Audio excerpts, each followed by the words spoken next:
CBSE class 11 hornbill book से जो first chapter है the portrait of a lady, आज हम लोग इसकी चर्चा करने वाले हैं। The portrait of a lady was written by Khushwant Singh. Khushwant Singh is one of the very reputed Indian English writers. काफ़ी लंबे समय तक उन्होंने इंग्लिश राइटिंग की, मतलब इंडियन इंग्लिश राइटर के सीरीज़ में उनका नाम भी आर के नारायण के जैसे आता है. So this portrait of a lady by Khushwant Singh deals with the description of writer's grandmother. Writer की ग्रैंडमदर कैसे दिखती थी उसके बारे में ये चैप्टर है. सबसे पहले तो हम लोग portrait of A lady title के बारे में बात कर लें. The portrait means what? Portrait का मतलब पिक्चर, लेडी का पिक्चर, एक ऐसा डिस्क्रिप्शन जो डिस्क्रिप्शन देने पर आपको एक लेडी के बारे में आइडिया आएगा कि कैसी है वो लेडी, उनकी दादी माँ. कहते हैं my grand mother like everybody's grand mother. मेरी जो दादी माँ थी औरों की दादी माँ की तरह से ही काफ़ी बूढ़ी महिला थी. वो इतनी बूढ़ी थी कि उनके चेहरे पे रिंकल्स थे फॉर 20 ईयर्स. 20 साल से मैं देखते आ रहा था कि एक ही जैसा रिंकल्स है पूरे चेहरे पे. रिंकल्स क्या होता है? तो वो पतले पतले जो लाइंस होते हैं आँखों के किनारे या फोरहेड के ऊपर. आदमी जब बूढ़ा होता है तो स्किन के अंदर रिंकल्स आ जाते हैं ड्राई होने की वजह से, कॉन्ट्रैक्टेड हो जाता है चेहरा. जब से मैं मेरी दादी को देख रहा हूँ पिछले 20 साल से उनके चेहरे पे रिंकल्स है. लोग कहा करते थे मेरी दादी के बारे में कि she had once been young and pretty. लोग कहते थे कि मेरी दादी यंग हुआ करती थी एक ज़माने में, नौजवान, और बहुत ही खूबसूरत थी, और उनका एक हस्बैंड भी था, ऐसा लोग कहते हैं. But that was hard to believe. मानने को दिल नहीं करता. कैसे मान लें? मेरी दादी का हस्बैंड भी था और मेरी दादी खूबसूरत भी थी. ऐसा हो ही नहीं सकता है. मेरे दादाजी का जो पोर्ट्रेट है वो मैंटल पीस के ऊपर रखा हुआ है, वहीं पे लटक रहा है. मैंटल पीस क्या होता है? तो आप स्क्रीन पे देख पा रहे होगे कि जैसे चिमनी होता है ना, इंग्लिश कल्चर के घरों में चिमनी होती है जहाँ पे बैठ कर के कुछ आग वगैरह जला के सेकते हैं. तो वो मार्बल का या पत्थर का बनाया हुआ रहता है, उसमें एक प्रोजेक्शन होता है ऐसे. उस प्रोजेक्शन के ऊपर गुलदस्ते वगैरह भी रख सकते हैं सजाने के लिए, ठीक है ना. तो उसको बोलते हैं मैंटल पीस. चरपन मेरे दादाजी एक बड़ी सी पगड़ी लगाए हुए रहते थे और लूज़ फिटिंग क्लोथ्स, जैसे पंजाबी लोग पहनते हैं. खुशवंत सिंह तो सरदार थे ना, पंजाबी थे, तो उनके दादाजी भी वैसे ही कपड़े पहनते थे, लूज़ फिटिंग, मतलब एकदम ढीला ढाला कपड़ा, पंजाबी कपड़ा, और सिर पे बहुत बड़ी पगड़ी. उनकी जो लंबी लंबी दाढ़ी थी, beard, covered the best part of his chest. उनके सीने को पूरा ढक दिया था उनकी दाढ़ी ने. इतनी लंबी दाढ़ी थी कि सीना का पूरा पोर्शन, अधिकांश पोर्शन दाढ़ी से ढका हुआ रहता था. और देखने में ऐसा लगता था जैसे 100 साल के हैं. और उनको देखकर ऐसा लगता नहीं था कि उनकी वाइफ होगी या फिर उनके ढेर सारे बच्चे होंगे. देखकर लगता ही था, ऐसा लगता था जैसे उनके तो बहुत सारे नाती पोते होंगे. इतना उम्रदार आदमी का बेटा बेटी थोड़ी ना होगा, नाती पोता होगा, ऐसा देखकर लगता था. क्योंकि मेरी दादी जो थी ना, काफ़ी नौजवान थी और काफ़ी खूबसूरत थी, तो उसके हिसाब से मेरे दादाजी का वो केमिस्ट्री नहीं बैठता था. ये दोनों चीज़ें, मतलब रिवोल्टिंग थॉट था, कॉन्ट्राडिक्टरी. दादाजी इतने बूढ़े कि देख के लगता था कि नाती पोते होंगे, और दादी इतनी खूबसूरत, लोग कहते थे ऐसा कैसे हो सकता है. ये थॉट रिवोल्टिंग होता था. दादी मेरी मुझको अक्सर बताया करती थी कि बचपन में कौन सा खेल खेला करती थी दादी. हर बूढ़ा आदमी एक समय में बच्चा रहता है और बचपन में कुछ ना कुछ खेल खेलता है. और वो जो ये कहानी सुनाती थी ना बचपन में खेलने वाली बात, ये हम लोगों को एकदम बोगस मैटर लगता था, झूठ, अनबिलीवेबल. मेरी दादी खेलती थी, बच्ची थी, ये यकीन मानने वाली बात नहीं थी. ये कहानी सुन के ऐसा लगता था, दादी की ये बात सुन के, जैसे हम लोग प्रॉफिट्स का फेबल सुन रहे हैं. जो बाइबल में प्रॉफिट्स, आप लोग जानते होंगे कि प्रॉफिट्स लोग छोटे छोटे स्टोरीज सुनाया करते थे जिनके अंदर मॉरल हुआ करता था. ऐसे स्टोरीज को हम लोग बोलते हैं फेबल. तो फेबल क्या होता है भाई? सुनने और समझने की चीज़ होती है. जैसे आपने सुना होगा कि प्यासा कौवा, वो कौवा स्टोन्स ले आया, ले आकर के वो हंडी में डाला और पानी ऊपर आ गया और कौवे ने पी लिया.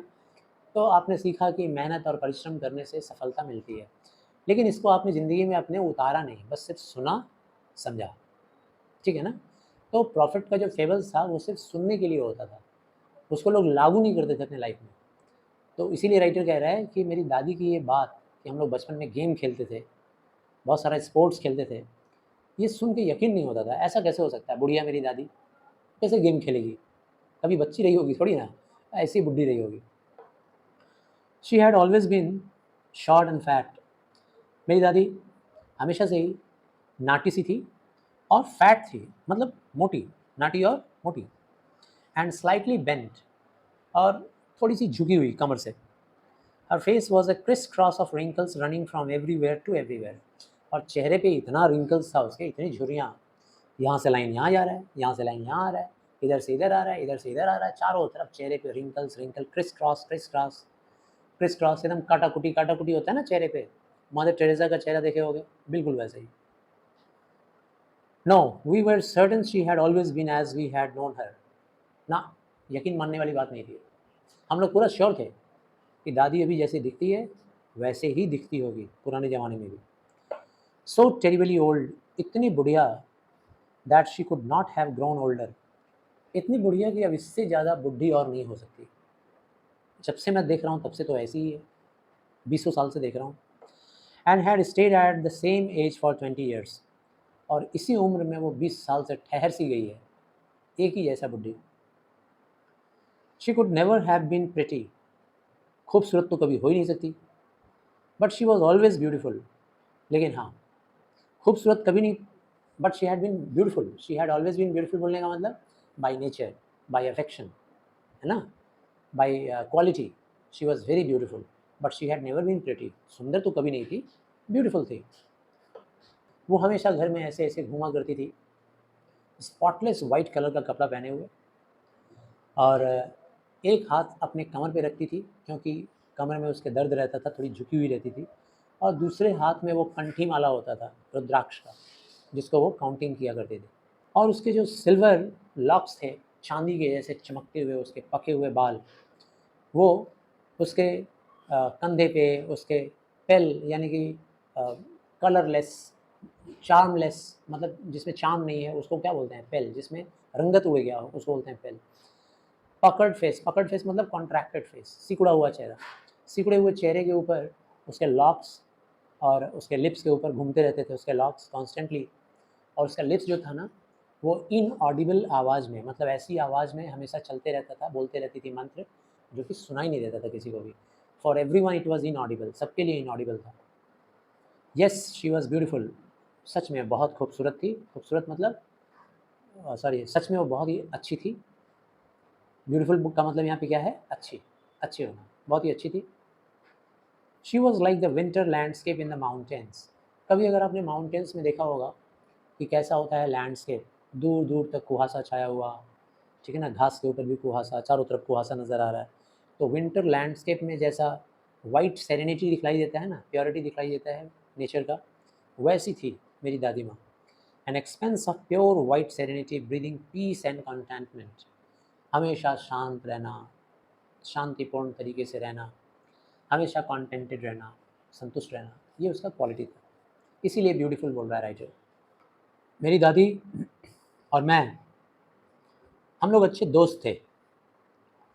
मेरे मम्मी पापा मुझे मेरे दादी के पास छोड़ गए, और छोड़कर वो लोग शहर में सेटल होने के लिए चले गए, शहर में रहने के लिए।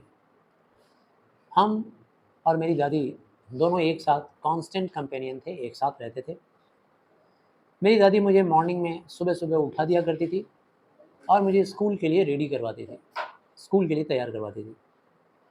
वो कहती थी, मेरी दादी सुबह सुबह मॉर्निंग प्रेयर किया करती थी, monotonous sing song, while she bathed and dressed me in the hope that I would listen and get to know it by heart.